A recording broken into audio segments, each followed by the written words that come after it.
You know what happens when a feeling of being ignored stops being just a quiet complaint and actually starts becoming an organized political movement?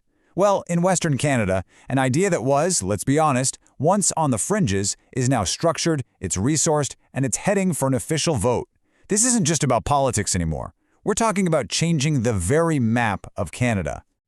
And that quote right there, it just nails the reality of the situation perfectly. The whispers of sovereignty have become a full-on roar. You've got packed town halls, petitions making the rounds. The momentum is building in a way that seems to be catching a lot of people in the federal government completely off guard. So let's be clear about what we're talking about here. This is a potential new nation carved right out of Canada's economic heartland. This isn't just one province's frustration anymore. It's a regional alliance that's forming with one shared goal, an exit from the Canadian Confederation. And to follow how these kinds of political shifts are redrawing maps all over the world, and to really understand the forces behind them, make sure you subscribe to Geopolitics Gazette. Okay, so here's our game plan for this explainer. We're going to look at the roots of this Western uprising, then we'll get into Alberta's very real path to a referendum, see how this fire is spreading to other provinces, dig into the deep cultural divides at play, and finally ask the big one, what's next for Canada? So how in the world did we get here? This surge in separatist feeling didn't just pop up out of nowhere. No, it's rooted in this long-standing feeling in the West of being fundamentally misunderstood and frankly ignored by the federal government all the way out in Ottawa. You can see this dramatic shift right here. For decades, right, the political energy in the West was all about getting a seat at the table in Ottawa. The slogan of the old Reform Party was, "The West wants in."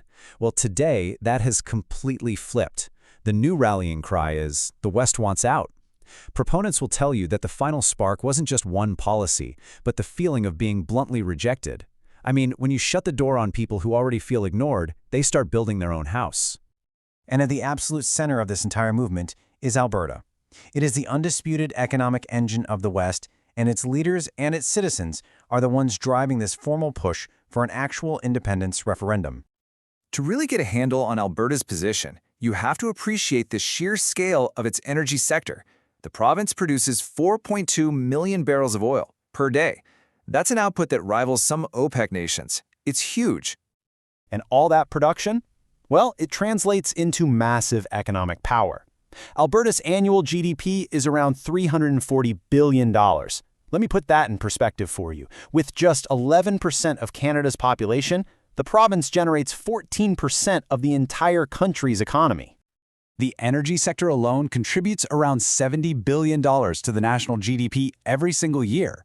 So the crucial point here, from the perspective of the movement's supporters, is that they feel they contribute way more than their fair share, yet they get treated like a problem that needs to be managed.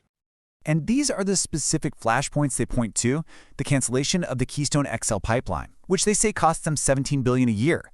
You've got federal laws like Bill C-69, which they've nicknamed the No More Pipelines Law. Federal carbon taxes are a big one, and of course, equalization payments. That's the federal program where billions of dollars flow from Alberta to other provinces, all while they feel their own growth is being actively choked off. Now, this isn't just talk. There is a formal process happening. An organization called the Alberta Prosperity Project has officially filed a direct referendum question. It asks, do you agree that the province of Alberta shall become a sovereign country? That question is now with the Court of King's Bench for a legal review. Once that's done, the next step is a massive signature drive. And this is where the math gets really interesting. So initially, the signature requirement was over 600,000, a huge hurdle. But that number has been revised way down to just 177,000 signatures needed within 4 months. And get this, organizers say they already have 240,000 pledges. So if even a fraction of those pledges turn into official signatures, a referendum becomes a question of when, not if.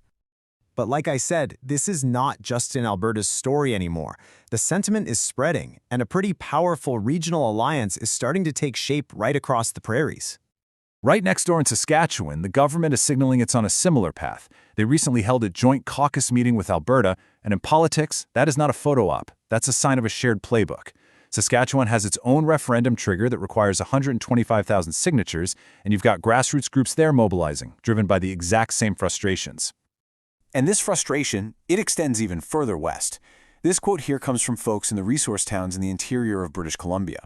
People there, whose jobs depend on forestry, mining, and energy, feel that federal policies are designed to, in their words, choke off the industries that keep our towns alive. They're watching projects stall, investments dry up, and they're starting to ask if their future is more tied to the prairies than it is to Ottawa.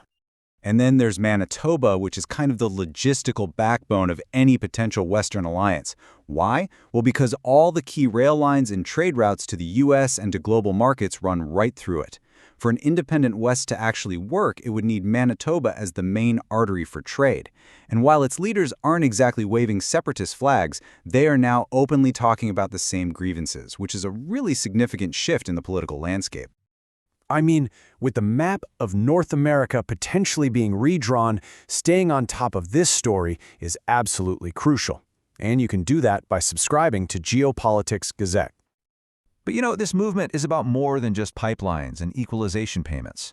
To truly understand it, you have to look at the deeper cultural and historical divides that supporters say are the real cracks in the foundation of the country. Let's just look at the numbers. Polling shows about 19% of Albertans firmly support separation, with another 17% leaning that way. So you add that up, and that's more than a third of the province, 36% actively considering the exit door. Now, while a majority is still opposed, that level of support for separation is a historic high. It's a big deal. In this slide, this gets right to the cultural heart of the argument, at least as it's framed by the proponents. They see a fundamental clash of values. In the West, they champion what they see as grit, small business, independence, faith, and family. And they contrast that with their perception of the East, which they frame as being built on government programs, bureaucracy, and a disconnected Laurentian elite. That's a term for the political and media establishment in central Canada. Now, whether you agree with this framing or not, you have to understand that this perceived divide is a powerful, powerful motivator. And this quote, wow, this just perfectly captures generations of frustration.